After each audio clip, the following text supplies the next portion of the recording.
Bien, entonces iniciamos la grabación de este webinar para que ojalá sea compartida por más personas que quieran más adelante replicar la información o tal vez explorarla, repetirla. Esperamos que sea una sesión muy interesante para ustedes. Me presento formalmente, mi nombre es Ángela María Rubiano Bello, profesora de la Facultad de Educación de la Universidad de La Sabana. En este momento tengo el encargo de la coordinación de la maestría en Dirección y Gestión de Instituciones Educativas. En cuanto a mi formación, soy magíster en Educación de La Sabana y soy máster en Coaching, Liderazgo y Neurociencia. Esa es mi formación, o sea que en esta sesión estoy combinando mi rol como educadora y el conocimiento sobre coaching profesional con las posibilidades de aplicación para educación. Estamos dando inicio a esta sesión entonces con 39 participantes en la sala. Seguramente se van a ir sumando nuevos participantes. Y la invitación es a que mantengamos nuestros micrófonos cerrados para evitar retornos. Le vamos a dar la palabra al doctor Javier Bermúdez, que la está pidiendo. Doctor Javier, bienvenido.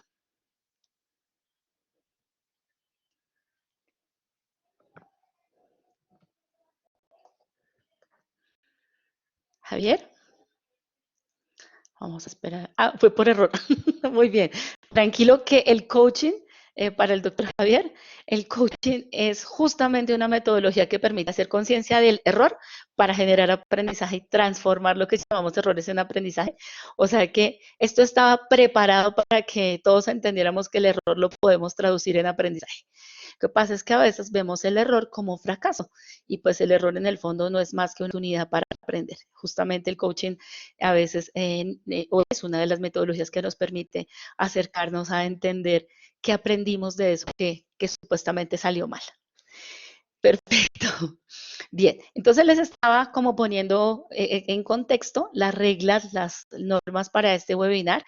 Primera, pues es que vamos a mantener nuestros micrófonos cerrados, pero les voy a pedir que si ustedes quieren, van tomando nota de sus preguntas y al finalizar los primeros 45 minutos de exposición, los minutos de exposición, porque en total tenemos una hora, al concluir esos 45 minutos, estaremos abriendo el espacio para preguntas, para aportes, para cosas que quieran sumar, aclarar y que haya algún espacio de interacción. Ustedes saben que el formato de webinar que hoy nos convoca, que es liderado por el Centro de Tecnologías para la Academia, al cual está en esta sesión hemos sido invitados como Facultad de Educación, pues como es un espacio reducido y somos muchos en sala, la interacción no puede ser tan amplia, pues porque si no, no alcanzamos a desarrollar la temática. Pero en función de poderles brindar espacio para aclaraciones o preguntas, al final estará este espacio para conversar. Le damos la bienvenida ya a las otras personas que se han sumado a la sala, ya son 42 personas en sala. Sí, que yo también espero que todos estén seguros y saludables en casa. Bien, entonces vamos a dar inicio a nuestra sesión ya con estas normas claras. Al final también les voy a compartir mi correo electrónico si alguno me quiere escribir para indagar sobre bibliografía, sobre recursos, sobre mayores herramientas. Con mayor gusto lo podemos hacer. Quiero cerrar esta presentación contándoles que he tenido la fortuna de trabajar con la maestría en dirección en dos campos que pareciera que son distantes, pero en el fondo están muy cerca, que son la profundización en calidad de las instituciones educativas y la profundización en liderazgo y coaching. Y ya van a ver ustedes por qué hablamos de coaching educativo en esta maestría, y es que una de las posibilidades de aplicación del coaching en educación es justamente la formación y el acompañamiento de los directivos y el uso del coaching por parte de los directivos con sus equipos de trabajo. Bien. Entonces voy a compartirles en este momento pantalla, voy a cerrar la cámara para hacer ese ejercicio de compartir pantalla. Permítanme un segundo, por favor.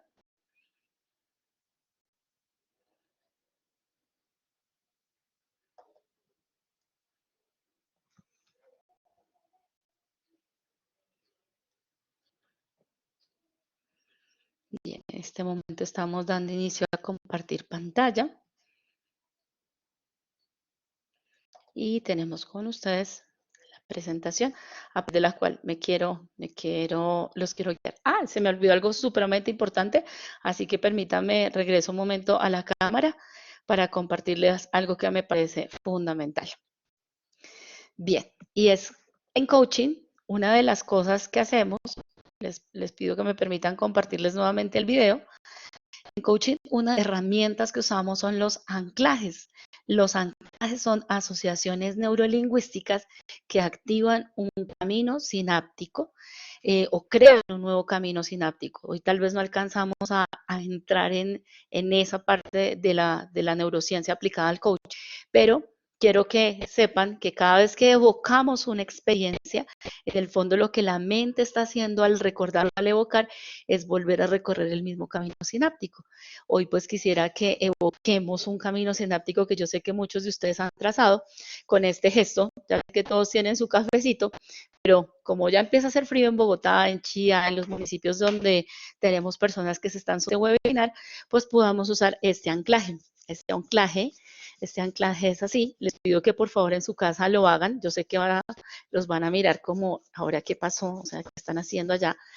Pareciera que fuera solo por frío, pero los invito a hacer este anclaje pensando en que fuera 15 de diciembre, día del último pago y día de la prima, y activando esa sensación de qué alegría, dice Eduardo, y vamos a anclarnos a esta sesión diciendo algo bueno va a pasar aquí, algo bueno va a pasar aquí, porque estoy segura que podemos compartir en esta tarde experiencias que seguramente los van a enriquecer como educadores y como personas.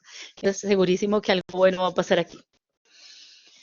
Bien, ahora sí, dejo de compartir pantalla y retorno a compartir, dejo de compartir video y retorno a compartir pantalla con ustedes para dar inicio, después de todo este preámbulo de las presentaciones y demás, a este webinar con el contenido propio de la experiencia que está diseñado para ustedes. Entonces, lo primero por lo que quisiera partir es como por aclarar por qué estamos aquí, por qué hablar de coaching educativo y de posibilidades de aplicación. El coaching efectivamente es una metodología, una herramienta, un método que hoy se emplea con éxito en muchos países, incluso en empresas europeas y norteamericanas. Es tan normal tener un coach como tener un psicólogo organizacional, como tener un director administrativo y financiero. Es decir, la figura del coach para ellos es muy importante porque se practica a nivel profesional. Infortunadamente, a veces algunas cosas se importan como moda. Esto ocasiona que salgan algunas prácticas sin conciencia plena de lo que significa. Entonces, la palabra coach o la palabra coach se usa distintamente para señalar muchos conceptos que no son coaching, y esto en ocasiones tiene una implicación en la degradación del concepto y también en que se generan imaginarios que no son los más adecuados para cuando vamos a hablar de coaching. En ese orden de ideas, pues hoy lo que quiero presentarles son posibilidades de aplicación del coaching profesional en educación. Me voy a volver a la diapositiva anterior para hacer un reconocimiento, y es que lo que les voy a compartir acá no solamente es el fruto de una formación o de una experiencia personal, sino que en esta presentación sumo también la experiencia y las conversaciones, las investigaciones realizadas por otros colegas de la maestría con quienes hemos trabajado el tema de liderazgo directivo y de coaching. El profesor Michael Johannick, que es uno de nuestros profesores invitados, el profesor Federico Feedback, la profesora Laura Cubillos, la profesora Ivonne Rincón, Claudia Silva, y yo hemos trabajado, entre otros, todo el tema de coaching, y lo que les voy a presentar hoy se nutre también de sus aportes. Entonces, como punto de partida, quisiera señalar dos elementos muy importantes de la educación, y es que los estudios correlacionales sobre calidad de la educación señalan una gama de factores que inciden en la calidad del proceso educativo, de los aprendizajes, en la calidad de las instituciones educativas. En esos distintas clasificaciones de factores asociados a la educación, hay dos que son sobresalientes y que son una constante en los hallazgos de los diferentes estudios. Esos dos factores son la calidad de los docentes, que es el primer factor asociado a la calidad de la educación en América Latina. Más allá de los recursos, más allá de la infraestructura que por supuesto aporta, la acción de los docentes, su labor educativa marca muchísimo a los niños y a los jóvenes, pero no solo en términos de aprendizajes disciplinares, sino en aprendizajes para la vida. Por otra parte, el liderazgo directivo, que también puede ser fortalecido a través del coaching, es el segundo factor asociado a la calidad, lo que significa que todo lo que podamos hacer por propiciar el mayor desarrollo en los líderes a través de distintos caminos. El coaching es uno, no es el único. Por supuesto, yo les hablaré de este porque es el que nos convoca hoy, pero hay otros como la mentoría, que también contribuyan al desarrollo personal. Cada uno, por supuesto, desde sus paradigmas se identificará con una corriente, pero lo cierto es que hoy hemos ido entendiendo que el liderazgo, no solamente la figura del directivo, sino su liderazgo, tiene una clara implicación en las instituciones. Y esto aplica para todos los que lideren personas en educación, bien sea un decano, un rector, un director de programa, un coordinador, todos los que estén liderando equipos de trabajo pueden salir beneficiados con la práctica del coaching o con la inclusión de coaching. De allí que surja una corriente del coaching que se llama coaching educativo. El coaching es el mismo modelo, hay varios modelos, hoy les voy a presentar uno, pero las aplicaciones son diversas. Hay coaching empresarial, hay coaching que está orientado a productividad, hay coaching que está orientado a la gestión del talento humano en habilidades blandas. Son diversas aplicaciones las que tienen en coaching. El coaching, hoy les voy a compartir algunas en educación.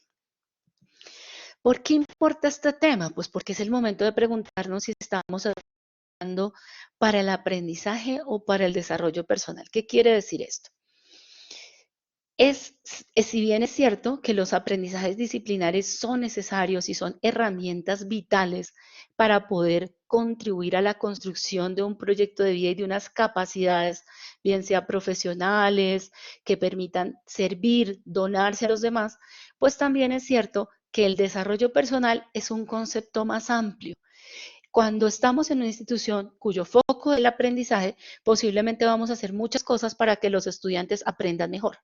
Pero cuando estamos en una institución que reconoce la educación como posibilidad de contribuir al desarrollo personal y social, nos interesa la persona en toda su multidimensionalidad. Es decir, entendemos que el éxito no solamente es un título de bachiller o un título de pregrado, un título de posgrado, esos son manifestaciones, herramientas que nos permiten alcanzar el éxito entendido como la realización personal. La realización personal para que yo contribuya a través de mi donación, de la puesta en acción de mis dones, talentos y capacidades para servir a los demás, es tal vez un concepto superior al del aprendizaje. Me voy a detener aquí para darles un ejemplo. Si yo me centro como institución solo en los resultados, pues las pruebas saber o las pruebas de estado o los resultados de acreditaciones y autoevaluaciones son lo más importante. Pero si yo me centro como institución, como programa, como universidad, en el desarrollo personal de mis estudiantes, la coherencia de vida, la unidad de vida, el sentido de vida, acaban siendo aspectos mucho más importantes, dentro de los cuales el aprendizaje es solo una parte, el aprendizaje disciplinar. Cuando estamos en instituciones que apuestan por el desarrollo personal como eje de su misión, entonces tenemos que trabajar mucho en las personas, porque la coherencia de vida es la mejor enseñanza que podemos entregar los educadores. De nada sirve que les digamos a los niños y a los jóvenes cómo deberían ser, si no nos ven ser aquello que les inspiramos o que pretendemos inspirarles a que sean. De nada sirve para quienes tengan hijos que les des discursos a tus hijos sobre lo que deberían hacer, porque los estudios demuestran que sobre esos discursos queda aproximadamente menos del 10% en su cabeza. Pero sobre el ejemplo, sobre ven a hacer queda más del 95%. O sea que es importante preguntarnos sobre esa coherencia de vida.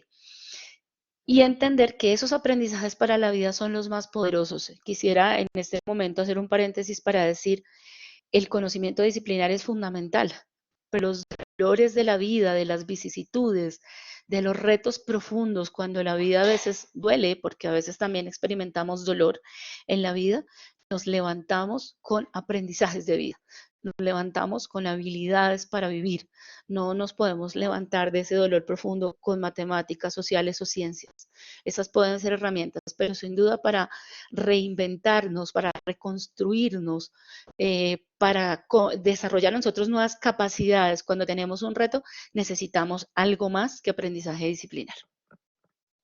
Entonces, esta sesión está diseñada para dos cosas. La primera, voy a irme con la de abajito, recuadro inferior izquierdo, para que aprendas algunos principios y prácticas de los coaches profesionales y analices cómo los educadores pueden ejercer una influencia positiva en el aula, si eres profesor, o en tu equipo de trabajo, si eres directivo.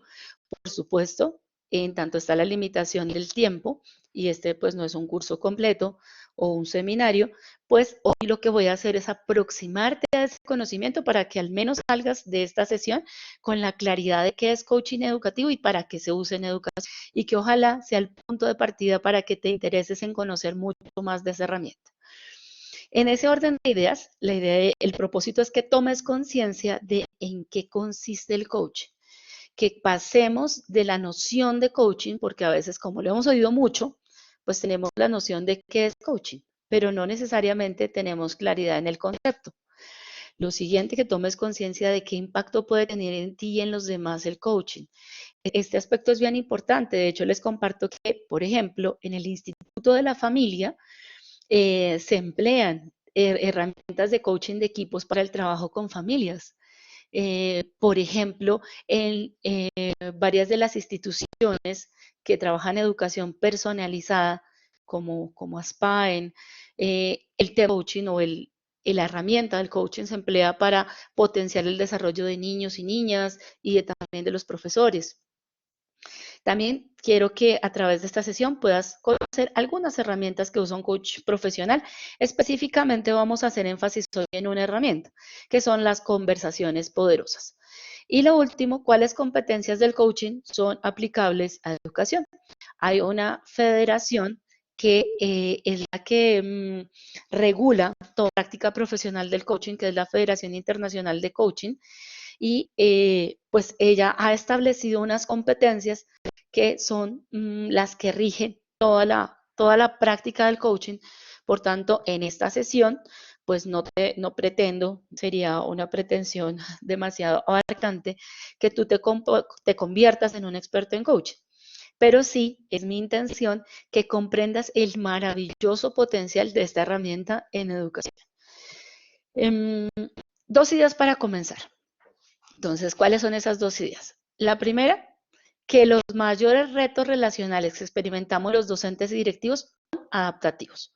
Entonces, aquí quiero primero contarles que los docentes podemos experimentar, y los directivos, retos de muchas índoles. Habrá retos pedagógicos, retos administrativos y retos relacionales. Esos retos relacionales que experimentamos los directivos y los docentes pueden ser de dos clases: retos técnicos o procedimentales, ya les doy un ejemplo y les explico cómo se hace un ajuste incremental, y retos adaptativos que requieren ajustes transformacionales. Entonces, los retos, vamos primero al concepto de retos adaptativos. Los retos adaptativos son aquellos que experimentamos cuando no logramos acomodarnos en la relación con una persona. Y quienes tienen personas a su cargo o estudiantes a su cargo, creo que sabrán que esas son de las cosas que más energía nos quitan. Como ejemplo de ello, les comparto que ayer estaba conversando con una directiva en ejercicio y le preguntaba, ¿cuál es tu mayor reto? Estábamos en una sesión de coaching y me decía ella, yo me iba a decir algo como, no lograr la meta de estudiantes inscritos para, no, pero no, ese no era su reto. Su reto más grande es cómo manejar los conflictos con padres de familia. O sea, su reto más grande es adaptativo, porque en los retos adaptativos entra en juego todo el mundo interpretativo de las personas y eso hace que sea pues bastante complejo porque a veces uno no sabe muy bien cómo manejarlo. Sin embargo, esos retos adaptativos o relacionales están en dos vías. Los retos técnicos o procedimentales. ¿Cómo son esos retos técnicos o procedimentales? Es que tenemos una dificultad porque siempre que llaman al colegio dicen que nadie contesta. O cada vez que vienen los estudiantes a buscar a las personas que hacen los certificados o que atienden al público en la facultad, no nos encuentran. Pues ese reto se resuelve con un ajuste incremental, es decir, un ajuste procedimental, un ajuste en la forma en que llevamos a cabo el proceso. Pero los retos que son de choques, de conflicto, de no, jefes que no me soporto a tal persona, profe, no, yo no quiero trabajar con este compañero, es que ese no hace nada. Todos estos retos que son de la adaptación de las personas en sus relaciones requieren ajustes transformacionales. ¿Cuáles son los ajustes transformacionales? Requieren movilizar paradigmas, y ahorita vamos a entrar un poco ahí, requieren desaprender el software social y cambiar el pensamiento para modificar la acción. ¿Cómo así movilizar paradigmas? A veces, por ejemplo, tengo el paradigma, voy a ponerlo en una situación estudiante para que ustedes me entiendan. Me han asignado un trabajo en grupo y estoy en un equipo con otros dos estudiantes que no trabajan nada. Pero el paradigma es que si uno se metió en un grupo, tiene que hacerlo todo. Pues obviamente eso para que yo sea capaz de decirles a mis compañeros, compañeros, aquí todos tenemos que trabajar, hagamos delegación de responsabilidades. Ese paradigma de yo tengo que poder con todo va a influir en mi manera de relacionarme. Cuando decimos desaprender el software social nos estamos refiriendo a muchas creencias limitantes que vamos acumulando en nuestra vida. Dentro de esas creencias, por ejemplo, están los mandatos parentales. ¿Qué son mandatos parentales? Mandatos parentales son aprendizajes que fueron quedando guardados en nuestra mente subconsciente, los aprendimos referenciación por modelación, lo vimos hacer a quienes eran nuestras figuras de autoridad, mandatos parentales como estos. Te pido que los escuches y te preguntes, uy, ¿habrá alguno de estos en mí? Mandatos parentales como tienes que ser perfecto. Si ese es uno de mis mandatos parentales, si yo aprendí eso cuando era niña, es posible que aunque yo trate de hacer siempre lo mejor, siempre voy a encontrar alguna manera de encontrar algún defecto a todo lo que yo haga. Y lo más duro también es que me va a costar aceptar lo que hagan los demás, me va a costar delegar. Otro mandato parental que a veces tenemos es este, tienes que ser fuerte siempre. Y si ese es mi mandato parental, puede ser que yo lo aprendí cuando era niña o cuando era niño, pues si ese mandato parental está, es muy posible que a mí me cueste mucho trabajo demostrar o aceptar mi vulnerabilidad. Y bueno, hay otros mandatos parentales que están en el software social. Y por supuesto, en coaching también queremos contribuir a que la persona pueda cambiar el pensamiento para poder modificar la acción. Aquí quiero hacer una aclaración y es que el coaching profesional es muy cuidadoso en que que es como se denomina la persona que recibe la sesión de coaching, no haga una oscilación. ¿Qué es una oscilación? Voy a poner un ejemplo. Una persona que tuvo conductas de sumisión siempre, que nunca sabía decir no. Eso no estaba en su vocabulario y por esa razón, pues fue muchas veces atropellada sin atreverse a decir, no me parece lo que estás haciendo conmigo. A través del coaching descubre por qué tiene eso en su software social. Si yo como coach no la acompaño bien, puede ser que la persona haga una oscilación y entonces dice, listo, pues después de este coaching yo ahora no voy a permitir que nadie pase por encima de mí y me vuelvo la más rebelde del mundo. Y eso también puede ser muy peligroso para la vida de la persona en términos de sus relaciones. Por eso el cuidado ético en la práctica del coaching es fundamental. Cuando hacemos coaching educativo, si lo vamos a hacer, debemos ser cuidadosos del alcance y no entrar a hacer prácticas que no estamos en capacidad de manejar. La segunda idea que quiero compartirles me vino ayer cuando estaba pensando en este webinar, me llegó a través de un meme de estos que nos comparten a veces por WhatsApp y llegó este meme que era gracioso, ¿no? A propósito de lo que estamos viviendo con la emergencia del COVID-19, el meme que llegó era este, el futuro que los millennials tienen para la humanidad. Entonces este hombre está aquí frente a este señor que está pues teniendo alguna situación de urgencia médica y pregunta, auxilio, ¿quién es médico? Y supuestamente todos estos millennials contestan distintas cosas. Yo soy influencer, yo soy coach motivacional, yo soy blogger, yo soy youtuber, yo soy generador de contenido y es un meme en el que básicamente ubican al coaching como una metodología frívola e irrelevante. Y esto ha pasado porque muchas personas que no conocen a profundidad los principios y herramientas del coaching lo abordan y llaman a cualquier cosa coaching y eso ha hecho que se desprestigie esta disciplina. Esto pasa especialmente a nivel de América Latina. Eh, un coach no es un motivador. Una de sus posibilidades puede ser speaker motivacional, no les voy a decir que no. La función de coaching no es ser un motivador, la función del coaching es ser del coach, perdón, es ser un mediador, un puente entre un estado actual de la persona que sabe que quiere hacer un cambio, pero no sabe cómo emprenderlo, para acompañarlo a hacer ese cambio. En este punto quiero contarles un poema que a mí me gusta mucho. Primero, no tiene rima, entonces si me equivoco no pasa nada. Y segundo, explica muy bien lo que es coaching.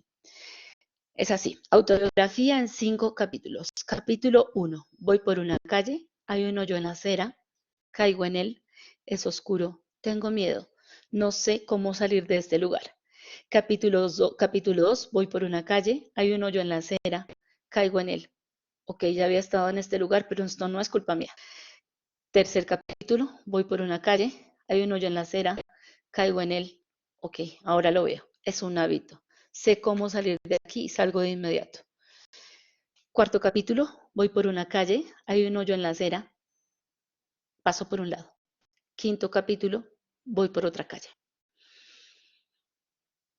Coaching es la metodología que te permite darte cuenta si hay aspectos o patrones que tú estás repitiendo, tanto en las relaciones como en el desempeño, como en tu propio autoconcepto que no te están trayendo bien y hacerte cargo. Esa es una de las expresiones más importantes en coaching.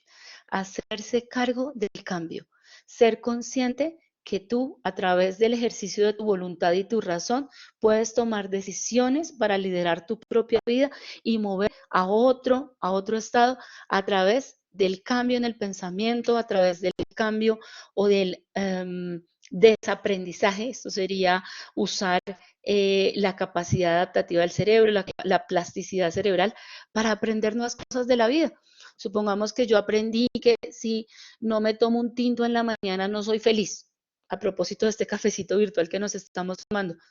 Pero pues ese es un aprendizaje, puede ser que un día me empiece a hacer daño el tinto y me toca aprender otra cosa porque si no voy a estar muy mal sufriendo por el tinto y lo que ya no puedo cambiar. En términos generales, entonces el coaching consiste en un Ángela, proceso. una pregunta. Claro que sí, la escucho. Gracias, disculpa la interrupción. Me encantó cómo manifestaste lo del poema y en la quinta escena es genial porque desde lo que tú hablaste de la neurociencia, lo que estás haciendo ahí es desanclarte un poquito del camino que siempre recorres y de los errores en los que siempre caes. Estás buscando nuevas vías. Eso permite flexibilidad cerebral y es excelente. Mi pregunta es si podría haber una escena 6 o de pronto una alterna a la 5. Y es que Sí, si no puedo cambiar la calle, una forma de hacerme cargo es reparar el hueco para volver a pasar y no volverme a caer. me encanta. Pues efectivamente el autor no lo había planteado así, pero eso también parte de mis ideas. Ya que nos hemos sumado dos, a eso lo tomaré como una moción de complemento a ese poema. Y sí que puede haber otros caminos. O sea, en el fondo, cuando hacemos coaching, lo importante es tomar conciencia de mi responsabilidad en la construcción de eso que yo llamo mi destino. No quisiera que esto suene pues a una charla motivacional, pero cuando estoy haciendo esta afirmación, lo que estoy queriendo decir es que tenemos en nuestro cerebro la capacidad de desaprender, porque esta plasticidad cerebral, que en uno de los neuromitos más difundidos, supuestamente solo estaba presente hasta cierta etapa de la vida, hoy sabemos que la tenemos hasta el último día de nuestra vida y que podemos aprender como seres humanos, podemos cambiar nuestros modos de acción, que cuando cambiamos la manera en que vemos o hacemos las cosas que estamos observando cambian en nuestra vida. Muchas gracias por tu intervención. Entonces, el coaching consiste en ese proceso de ayudar a las personas o a los equipos a rendir al máximo sus capacidades, y quiero aquí que esta frase se la lleven, y es centrándonos en las posibilidades del futuro y no en los errores del pasado. Una de las cosas que trae más dolor es que estamos frecuentemente anclados al pasado, intentando cambiar cosas que ya no podemos cambiar. Ahí donde estás, te pido por favor que hagas una respiración profunda.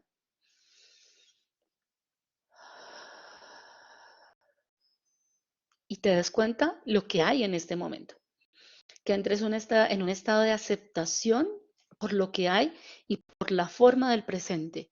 Cuando yo entro en un estado de aceptación, que no es lo mismo que resignación, es distinto, ese sería objeto de otra charla, pero la aceptación es aceptar que esto es lo que hay, es comprender que este es mi momento real, pero que las posibilidades hacia el futuro son diversas, y que si me quedo atorado culpándome por cosas del pasado, a veces por cosas pequeñas, les quiero contar que el hábito de rumiar, que nos causa muchísimo dolor, lo tenemos a veces en cosas simples. Tuvimos una reunión a las 7 de la mañana y tal vez nos equivocamos en alguna intervención y son las 7 de la noche y aún estamos pensando en eso, ya qué sentido tiene. Necesitamos es aprender de eso, y allí en coaching usamos la biografía personal, cuando volvemos al pasado es para hacer ciencia de los aprendizajes y llevarlos al presente para proyectar el futuro. Por otra parte, es, es una forma de facilitar el aprendizaje de nuevas formas de resolver problemas y lograr la ampliación de la visión. Cuando trabajamos en coaching, lo que estamos haciendo es que la persona comprenda que tiene más alternativas. A veces nos enfrascamos en creer que solo hay una solución, pero en general hay muchas más soluciones posibles de las que creemos. Y sin duda, un proceso de coaching llega a la toma de decisiones y a la acción. Siempre estas acciones deben ser acompañadas cuando implican cambios transformacionales para que no haya ningún daño en la persona. Y cuando las empleamos en el aula, pues las usamos para cosas que están dentro de nuestra capacidad de manejo como docentes o como directivas cuando los trabajamos con el equipo. El coaching sirve entonces para liberar el potencial personal, para incrementar el crecimiento personal y el desempeño de la gente, ayudar a las personas a trascender sus barreras y limitaciones personales. Este tal vez es uno de los aspectos más del coaching, pero voy a dejarlo para cuando les presente un modelo de coaching, que es el que pues más me gusta a mí. Ahí me perdonarán que el que les voy a compartir es el que como profesional en coaching pues empleo, pero reconozco que hay otros modelos que igualmente son poderosos. Básicamente, coaching es empezar a vernos a nosotros mismos como seres valiosos, como seres con posibilidades de acción, como seres con potencial. Muchas veces el dolor emocional que experimentan algunas personas está ligado a creer que no hay más posibilidades o que no son capaces de, pero los seres humanos somos capaces de muchísimas cosas, sobre todo cuando usamos la razón y la voluntad. ¿Qué impacto puede tener el coaching? Pues lo primero es que quiero decirte esto a manera informativa, que como el coaching se nutre de los hallazgos de investigaciones sobre liderazgo personal, neurociencia, antropología, ontología y psicología, pues tiene unas posibilidades de impacto muy interesantes. ¿En qué se nutre de todos los estudios de liderazgo personal? Por ejemplo, en los estudios de liderazgo personal, uno de los temas es cómo pasar o cómo transitar los diferentes niveles de complejidad mental. La complejidad mental, que es un concepto propio de la neurociencia aplicada al liderazgo personal, tiene 3 etapas o momentos. Esos 3 etapas o momentos son la mente socializada, donde está aproximadamente el 52% de las personas, cuando siempre están temiendo el rechazo de los demás o buscan constantemente la aprobación de los otros. La mente autodirigida, que es este tipo de complejidad mental en el que la persona actúa desde su propio criterio sin importarle los demás, y la mente autotransformable, que es aquel nivel de complejidad mental en el que la persona es capaz de escuchar los diferentes aportes de su entorno, de reconocer la riqueza de las diferentes perspectivas, de escuchar con el ánimo de comprender para tomar, en el caso de los líderes las mejores decisiones, ya desde su fuero interno, pero pensando siempre en el bienestar del sistema. Cuando hacemos coaching para directivos, acompañamos al directivo, al líder directivo, a transformar poco a poco su rol como líder, yendo a ese nivel de complejidad mental. De la neurociencia tomamos todos los aportes sobre la comprensión de lo que ocurre en nuestro sistema nervioso a medida que transitamos los diferentes niveles del modelo o pasos del modelo de coaching, así como las capacidades que tiene nuestra mente para algo que se llama en coaching recablear o reacondicionamiento cognitivo. Tomamos también de la antropología todo ese centro que está orientado a ver a la persona como un ser con dignidad infinita y trascendente. De la ontología, del lenguaje especialmente, se nutre mucho el coaching porque para el coaching pensar es una acción, lenguajear es una acción. En el pensar y en el lenguajear las personas nos transformamos. Y se nutre también de la psicología, especialmente de dos corrientes de la psicología, que son la psicología positiva, que estudia el bienestar humano, y la psicología existencial, que estudia el sentido de vida. Si a alguno le interesan como reconocer las fuentes de coaching profesional de las que les estoy hablando, con mucho gusto al final podemos hablar un poco de ellas. Así que el mayor impacto del coaching es contribuir a desaprender el software social que en ocasiones está configurado a partir de creencias limitantes o ideas distorsionadas sobre nosotros mismos. Ese es el mayor potencial. Es desaprender. Cuando hablamos de la mejor versión en coaching, no es ponernos más cosas. Es a veces soltar cosas que no nos permiten expresar lo que realmente somos como personas. Muchas veces los coaches, quienes se acercan a un proceso de coaching, lo hacen en situaciones difíciles. Y esto es importante entenderlo porque tal vez cuando nuestros estudiantes o los integrantes de nuestro equipo, si son directivos de colegios o universidades, se acerquen a ustedes, la posibilidad de emplear conversaciones poderosas, al final les voy a dar una referencia.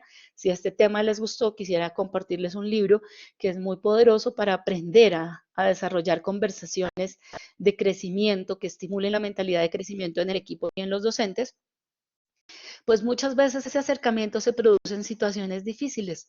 La adversidad a veces nos lleva a buscar nuevas respuestas. Cuando estamos en la zona de confort, pues a veces nos acostumbramos a todo y no estamos buscando nuevas alternativas de acción.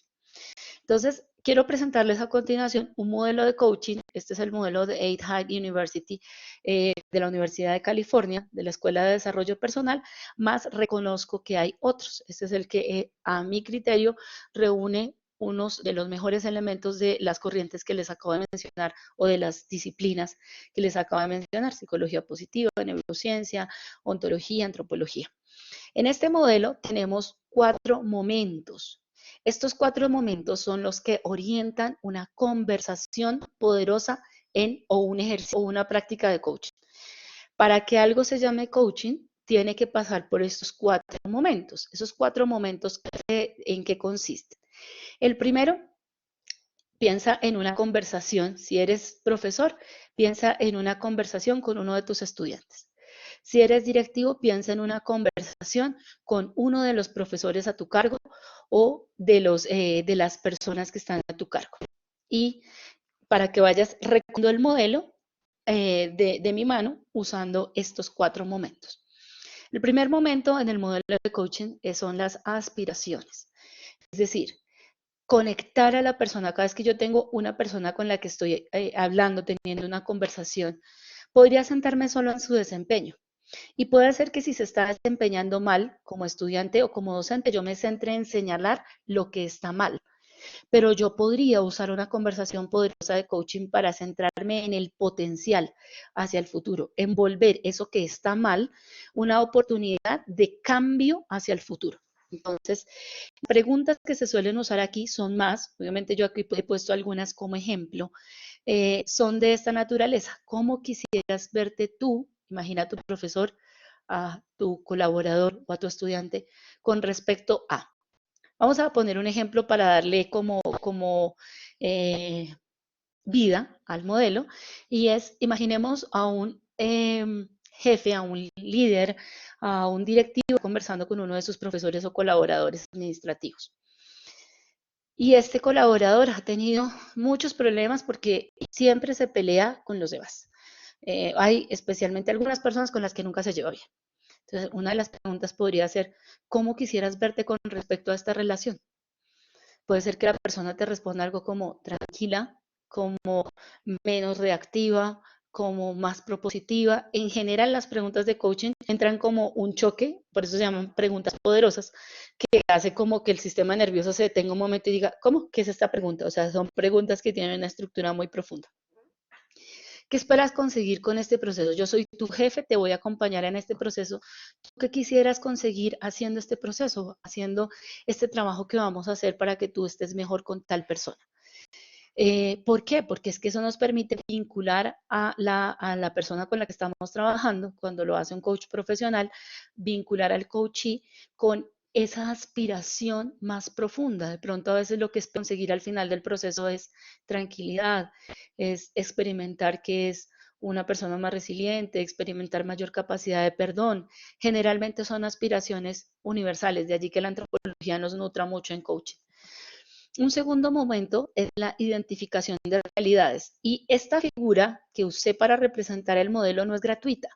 Si te fijas, esto es lo que está en la parte consciente, pero aquí en realidades lo que queremos mirar es qué hay en la parte subconsciente, qué emociones, pensamientos o acciones separan a la persona de eso que anhela expresar en una dimensión de su vida en la que sea.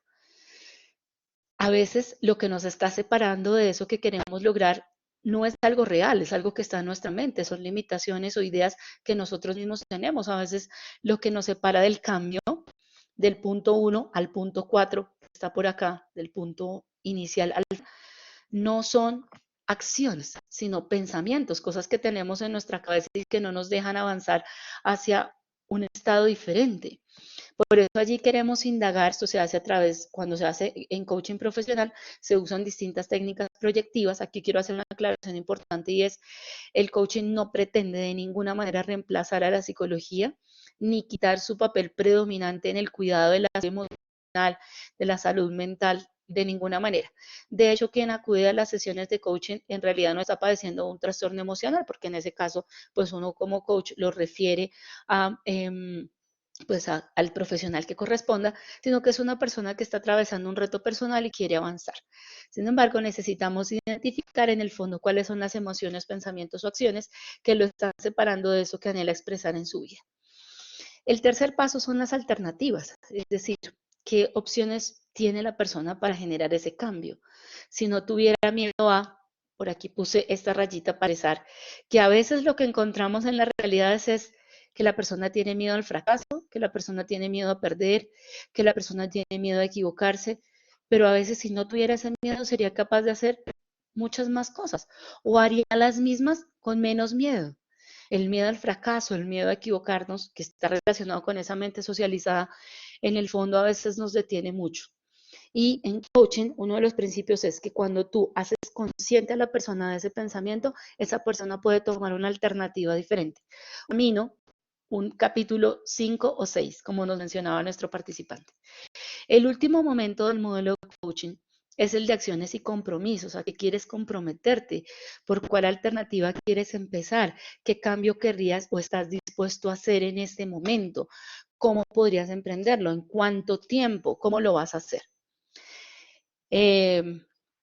Bueno, la explicación o la vivencia del modelo realmente nos abarcaría pues un tiempo extenso, lo voy a dejar enunciado para que ustedes pues lo conozcan y voy a hablar rápidamente de las posibilidades de aplicación.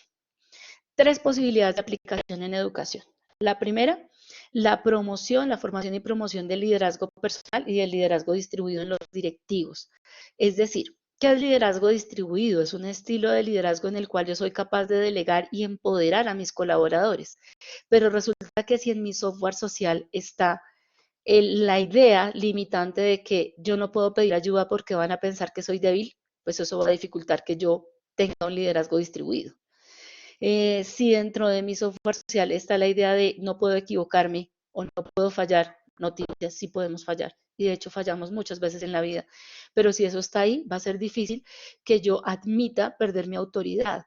En cuanto a la formación y el desarrollo profesional de los docentes como modelos de referencia y como asesores personales, los docentes tienen una gran posibilidad de acción, de uso del coaching con los estudiantes, tanto para la asesoría personal, lo han demostrado algunos de los estudios que hemos realizado en la maestría en dirección y gestión, como para trabajar en ellos mismos temores que a veces los llevan a replicar modelos de autoridad que no son los deseables. Es decir, uno de los hallazgos que hicimos recientemente en otra de las investigaciones es que justamente los docentes y directivos tendemos a replicar en nuestros ámbitos de trabajo el ambiente emocional de la infancia. Nos llevamos algo de los patrones de autoridad que aprendimos cuando éramos niños y los replicamos inconscientemente en nuestro entorno laboral.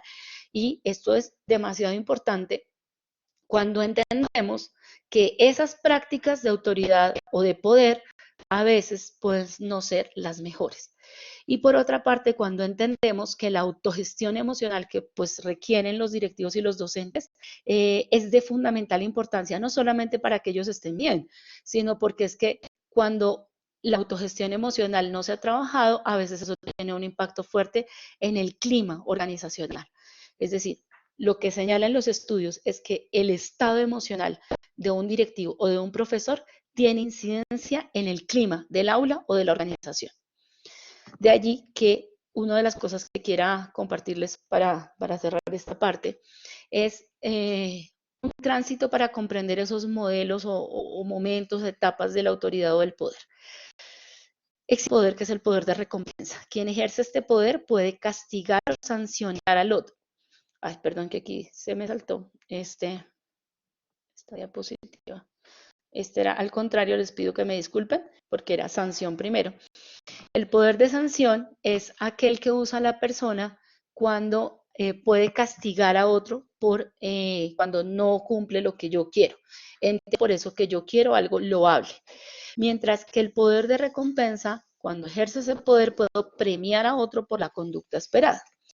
Sin embargo, hay otro tipo de poder, que es el poder legal. Entonces, en el poder legal me valido en el cargo, en el rol o en el título. Es decir, yo mando aquí porque yo soy el profesor, o porque yo tengo X título, o porque tengo tal encomienda, o porque yo soy el papá. El poder legal se valida en el resultado, eso es muy importante tenerlo presente porque vamos a hablar ahora de la autoridad. La autoridad, que por cierto la palabra deriva del latín augere, empoderar, animar, elevar al otro, pues tiene dos niveles. Uno es la autoridad legítima. ¿Cómo es la autoridad legítima? Pues no está mediada por un cargo. En la autoridad legítima, quien la ejerce es reconocido por sus colaboradores o por sus estudiantes como alguien que tiene la idoneidad profesional para dirigirlos. Cuando uno dice esa persona sabe. Pero hay un último nivel de autoridad, que es la autoridad de inspiración. Y la autoridad de inspiración se produce cuando tú eres modelo, referente personal, cuando hay idoneidad profesional, pero también mucha calidad humana. Por eso trabajar coaching es una oportunidad maravillosa. Y finalmente, quiero cerrar con esta diapositiva, contándoles que el coaching lo empleamos en el trabajo con directivos y con docentes, que son de esas posibilidades de aplicación de las más importantes, puesto que los docentes y directivos experimentan una gran cantidad de estrés. Les hablaba hace un momento de la autogestión emocional como una de las posibilidades de acción del coaching. El estrés es un reto médico en el siglo XXI y hoy sabemos que para 2020 estaba considerado que el estrés sería la segunda causa de enfermedad en el mundo y que en promedio el 56% de la población mundial padece estrés, entendiendo, para efectos de esta diapositiva, el estrés crónico. El estrés es una respuesta adaptativa natural del ser humano cuando se incrementan las demandas del entorno. Es decir, cuando hay un incremento en las demandas del entorno, se produce estrés. Sin embargo, cuando la mente se queda en ese estado de resistencia, que es la definición de la Organización Mundial de la Salud, empieza a producirse estrés crónico.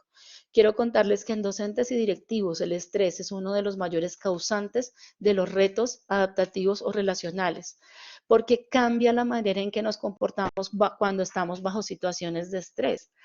Y por otra parte, quiero contarles que más del 90% de los factores estresores son autoestresores.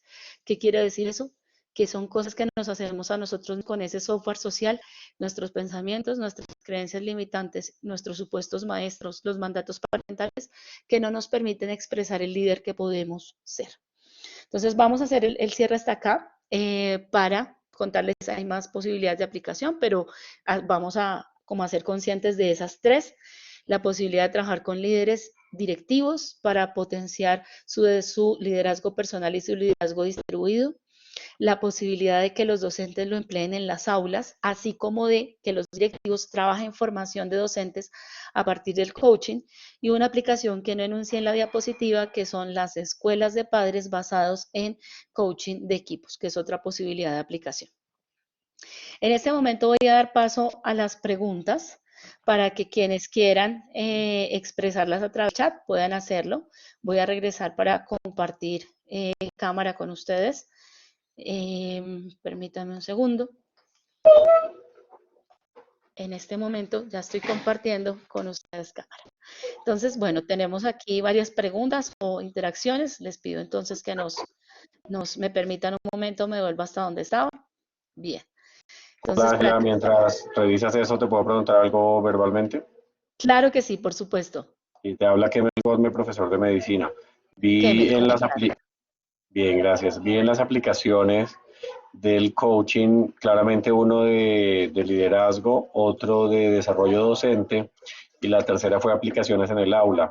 ¿Podrías, por Ajá. favor, para todos dar uno o dos ejemplos de una aplicación de coaching en el aula?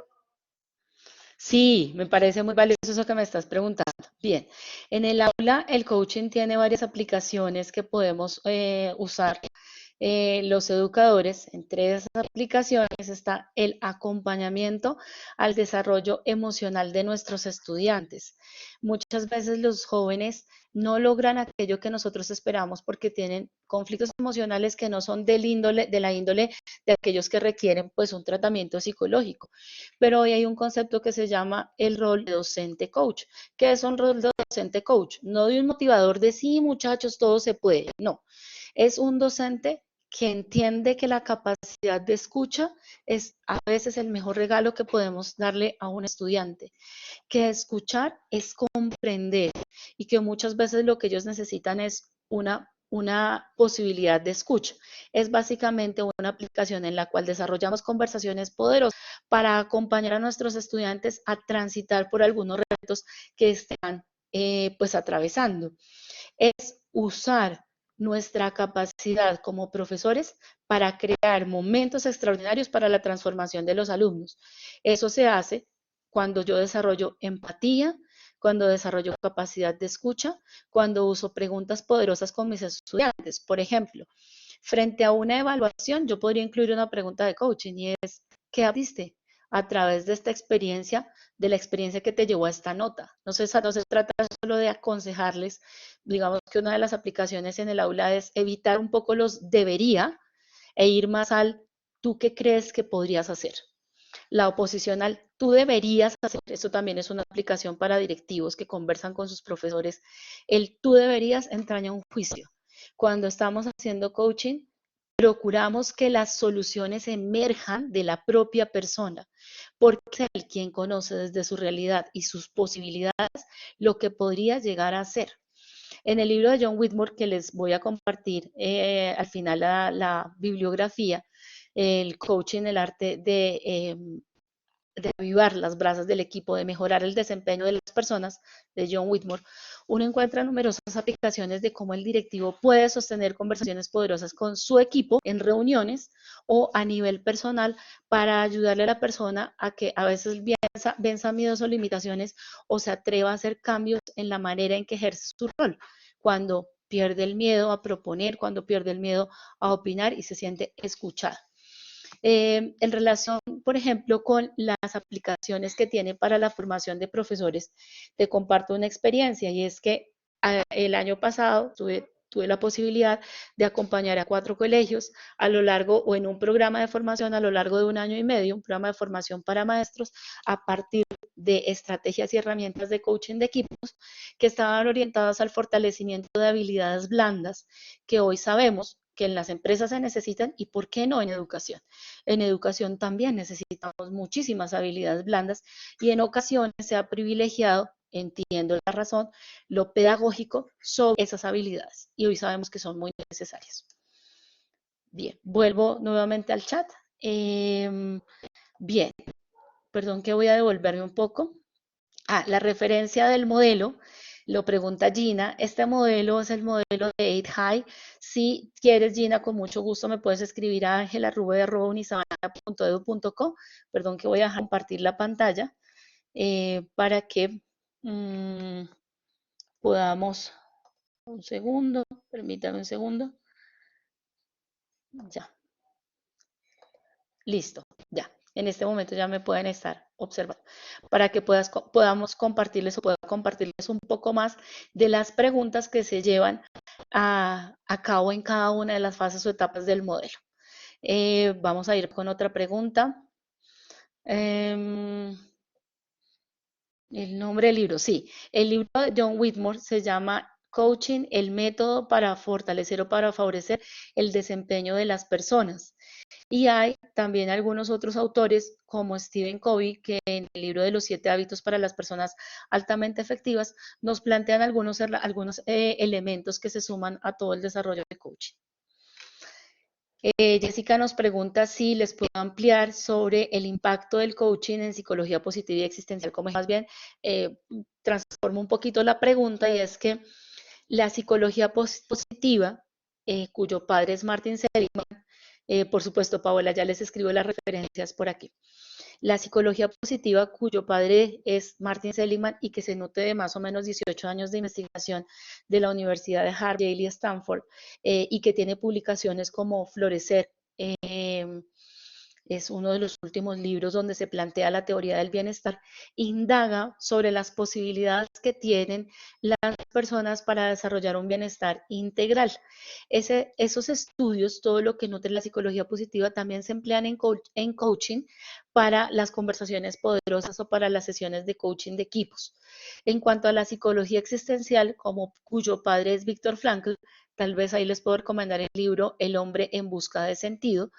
La psicología existencial tiene un enfoque que es la logoterapia. Por supuesto, un coach no es un logoterapeuta, pero puede emplear algunas herramientas y sobre todo la comprensión sobre el conocimiento de cómo se estudia el sentido de vida y cómo se promueve el sentido de vida. Carolina, sí, así se escribe exactamente, ese es el de John Whitmore. Voy un poco más hacia allá. Creo que ahí está. No sé si hay alguna otra pregunta adicional. ¿Cómo les fue en la sesión? ¿Cómo se sintieron? ¿Les gustó el coaching? ¿Les interesa saber más? Les voy a dejar aquí en el chat nuevamente mi correo electrónico por si alguno de ustedes quiere conocer un poco más de lo que es coaching y de sus posibilidades de aplicación en el aula. Son realmente valiosas.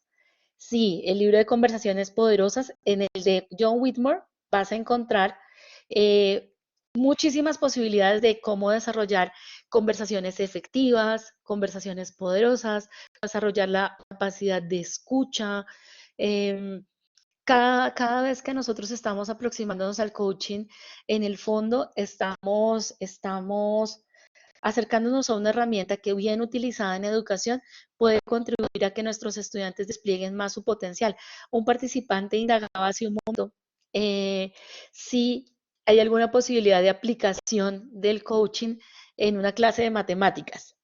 Y yo le estaba diciendo, o estaba pensando en cómo ligarlo a las matemáticas y creo que encontré una manera y es, creo que una de las primeras cosas que había que trabajar, que se podrían trabajar con coaching, es el hecho de que hay unos imaginarios muy marcados hacia las matemáticas. En general, las personas que tuvieron experiencias negativas hacia el aprendizaje de las matemáticas en edades tempranas desarrollan una resistencia hacia las matemáticas. Por ejemplo, podrías emplear una conversación conversación poderosa de coaching. Si te interesa quién hizo esa pregunta, podría compartirle un poco más a través de correo electrónico. Podrías usar una forma de conversación poderosa para desmontar un poco esas creencias limitantes que pueden tener algunas personas cuando se aproximan a las matemáticas. Nos sirve para cualquier cosa. Les voy a poner un ejemplo para quien hizo esta pregunta.